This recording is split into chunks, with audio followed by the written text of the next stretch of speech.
Ecocultura, televisión comunitaria, oportunidad para todos. Buenas tardes, ¿cómo les va?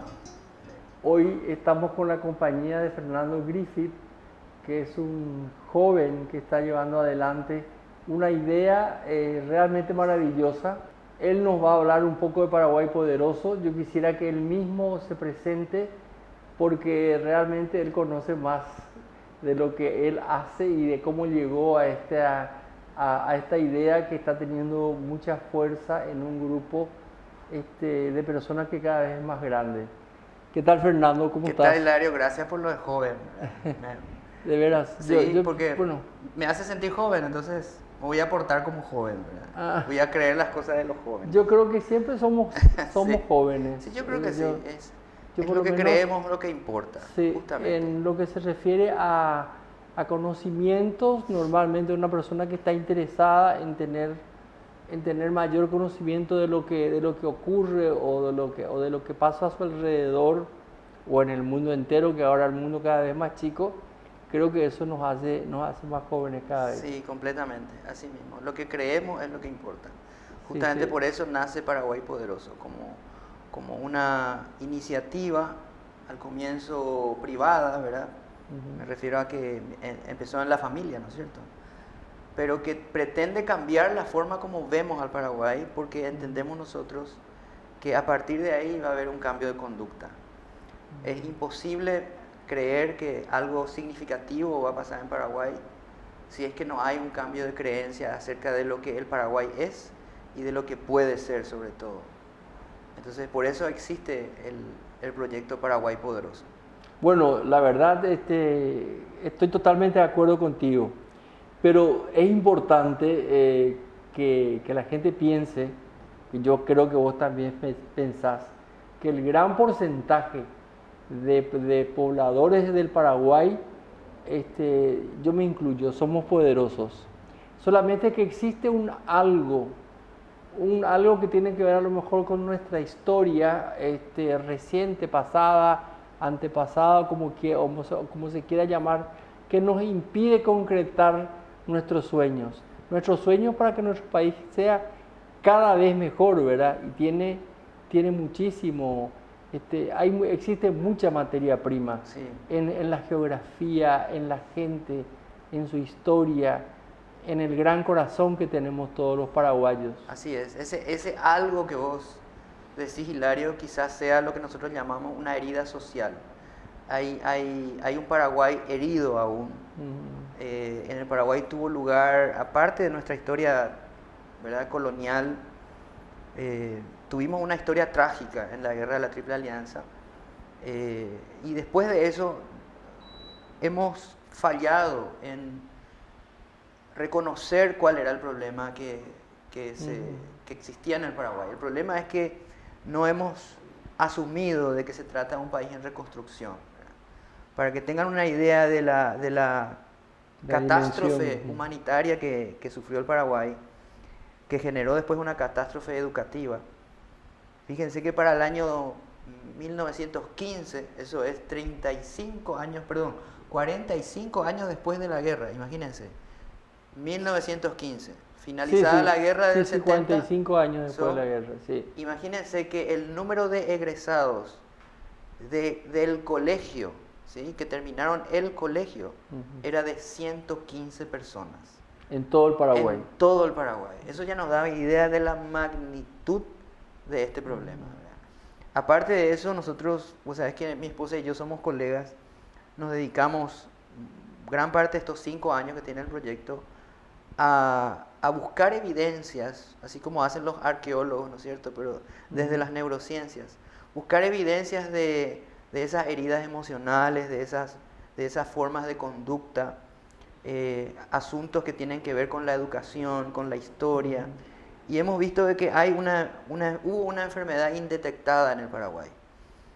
Esas mujeres sobrevivientes de la guerra, severamente afectadas por la pérdida de sus maridos, hijos, hermanos, padres, encima muchas de ellas abusadas, muchas de ellas tuvieron que inclusive recurrir a abortos porque no querían tener hijos de los enemigos, ¿no es cierto? Esas mujeres sufrieron cosas casi muy difíciles de explicar en términos de abusos, y eso genera una enfermedad. Hoy lo conocemos, hoy sabemos cómo se llama esa enfermedad. En esa época ni siquiera tenía un nombre: el síndrome de estrés postraumático. Esa enfermedad es una enfermedad concreta, es una enfermedad que viene después de los abusos, y también cuando hay hambre se potencia, y en este caso hubo ambas cosas. Esa enfermedad deja a la persona prácticamente en términos emocionales, la convierte en una persona inválida, o sea, pierde casi definitivamente la capacidad que da lugar, que da forma a la civilización, que es la empatía. Entonces, esas mujeres, dice el Instituto Tecnológico Massachusetts, que las personas que sufren esta enfermedad, el 60% jamás se recupera, para que tengan una idea. Y esas mujeres fueron las madres de la primera generación de posguerra, de niños de posguerra.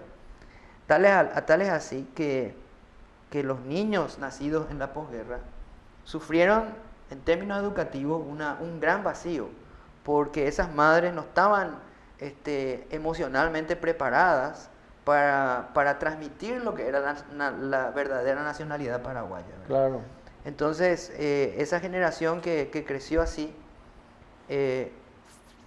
desde luego fueron los padres de la tercera generación.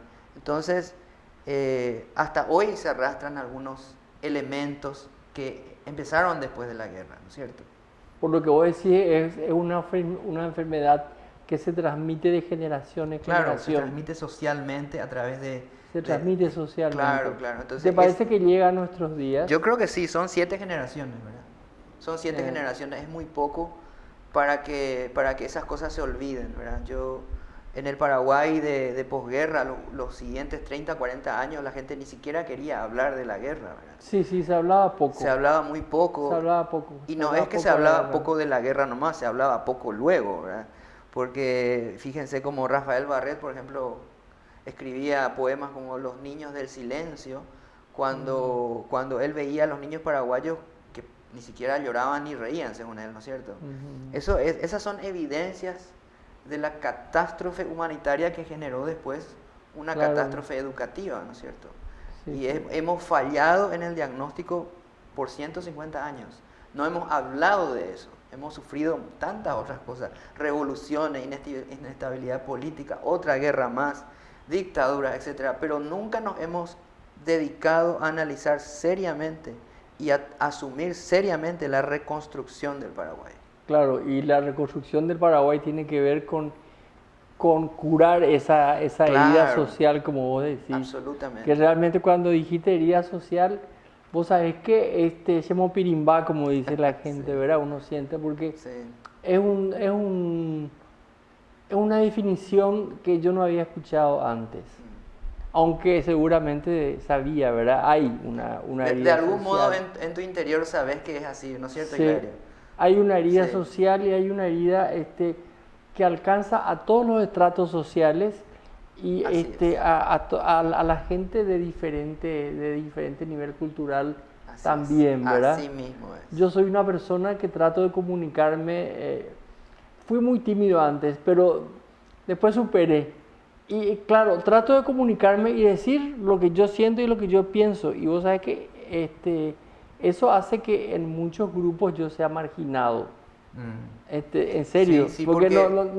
no les gusta que yo diga, ¿sabes qué? Eso no corresponde, eso está mal. Sí. Entonces el disenso, parece que una sola persona que no está de acuerdo ya puede desestabilizar a un grupo de 8 o 10 personas, Sí. por ejemplo, ¿verdad?